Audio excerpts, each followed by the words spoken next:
All right, a little video on formal charges and resonance. And so formal charges is just a way to account like how did it gain or lose electrons. And so there's a couple different ways people do it, but it's always initial and final.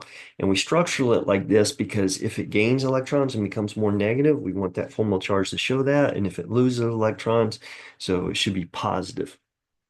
And so you have the starting number of valence electrons, and then I like to look at bonds and then number of non-bonding electrons. But I'll show you in a minute, people do it a little different. So if we go back to the example from the last video, and we look at the carbon, then it had four valence electrons. That's why we had it like that.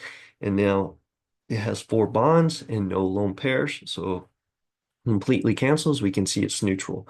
If we look at the fluorine atoms, they started with seven, right? Six and one unpaired electron, and now it has the same six and one bond. So again, works out perfect. If we look at nitrate, then, and we look at drawing the Lewis structure of this, putting the three oxygens around the nitrogen, and now start to pair up everything, and we can see what happens here is that the when we moved it around to form this bond, this oxygen didn't gain or lose electrons. It still has the same, so the formal charge is zero. These oxygens now they gain electron. This one I just donated one because it's minus. So overall it has to can't it's not neutral, so it gains one, so that's minus. And that leaves me these two with unpaired electrons. So I just give up that one to the from the nitrogen, so it's losing electrons, so that's why it becomes plus one. This one's gaining and becomes minus one. Overall, we have two minus and one plus, so a minus one just like here. So that's how my system you can follow without having to do this formal charge calculation. And so now if we do the calculation, we have nitrogen started with five.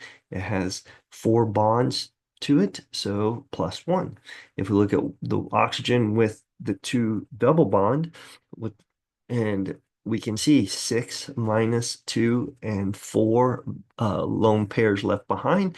So it gets a formal charge of zero, just like what we saw. All right. When we look at the other two, they're symmetric. So we again, they have six valence. They started with six. They have six valence, but they each have a bond in there. So they have one more electron than what they started with. So it comes up to minus one. Okay, so that's formal charge and the formal way of calculating and the way you can get it from just drawing the structure.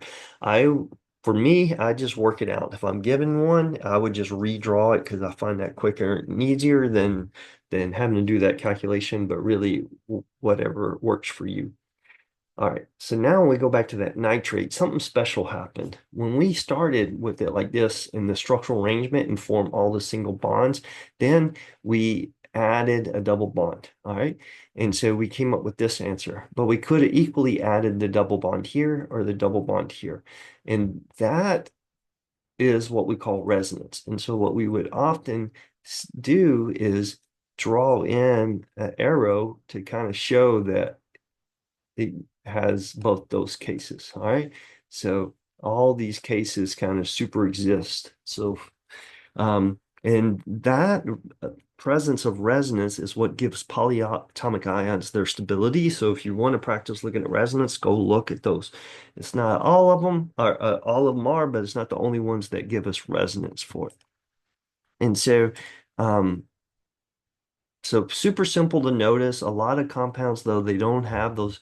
Um, they have double bonds, and there's no ability to shuttle around, so you don't have resonance with these. But hopefully, from the high symmetry that you saw in nitrate and phosphate, sulfate, all those kinds of things, you'd easily be able to identify this resonance and draw the resonance structures.